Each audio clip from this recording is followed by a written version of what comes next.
was his intention. And the people who you are attacking also have to be essentially defenseless.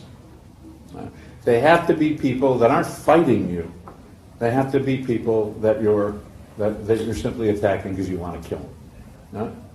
That being the case, we have to consider. Let's try the next slide and see. Yeah, okay. The next slide, the question of the Turks and the Armenians, whether these things actually apply. Were the Armenians essentially defenseless? Well, they sided with the Russians. They revolted and they took over cities militarily. Tens of thousands of Armenians fought against the Ottomans. Ottoman Armenians, also of course Russian Armenians. Guerrilla attacks, murder of Muslim civilians. So to say these people were essentially defenseless seems to be not just naive, but just plain wrong and perhaps a deliberate falsification of history. Did the Ottomans intend to destroy the entire group of Armenians? Well, I think that is pretty obviously not the case, since the ones who were most relocated by the Ottomans, more than 3/4 of them survived. These are people that are under the command of the Ottoman army. They could have been killed. They could have been killed at least in tremendous numbers, and they were not.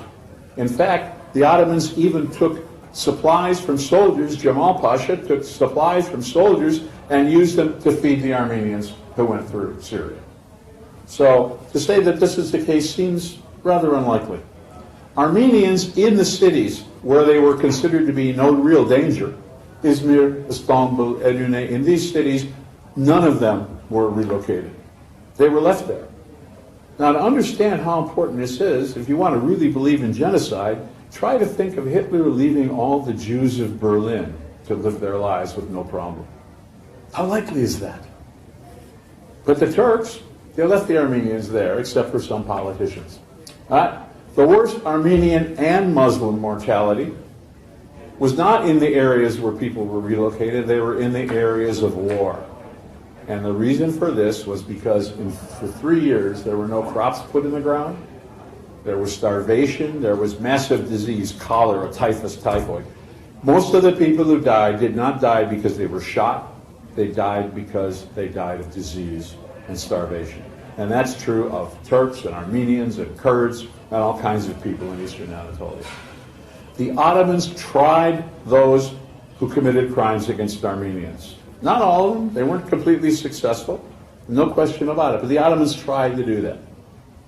But most importantly, people have been searching for 100 years to find any evidence, real evidence, that the Ottomans ordered the murder of Armenians. We have thousands of documents where the Ottomans say, you've got to protect the Armenians, you've got to do this, you've got to do that. Always successful? Absolutely not.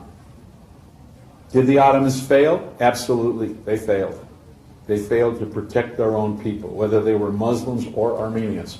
Because the main duty of a government has to be to defeat enemies, to keep your people safe, and the Ottomans failed in that. I don't know what else they could have done. The Russians had a bigger army that everybody's attacking them, but still, that was a failure. But whether they had any intent to kill Armenians, I mean, after the war, the British controlled the Ottoman archives. They had all the documents there, they had all the evidence, and they searched, and they searched, and they searched, and they found nothing. No one has ever found any real evidence. And in fact, all the evidence that we found is to the opposite. Thousands and thousands of documents that show two things. First of all, they show that sometimes the Ottomans were tremendously incompetent, and they made terrible mistakes. They would tell people to move one place and then to another. They would send protection, and then they'd take their protection away. Lots of problems in that regard. It was the middle of a war. There were difficulties. But we also know that they intended to protect the Armenian columns. All the evidence indicates that. So to accuse them of genocide is, I think, just to ignore the facts. To accuse them of some incompetence, yes. To accuse them of not being able to defend their own people, yes. But to accuse them of being deliberate mass murderers, I think not. And I think that the more we would study those things, the more we would find that if there was a genocide, it was a mutual genocide and everyone did it. But as a historian, I think it's better we forget those words.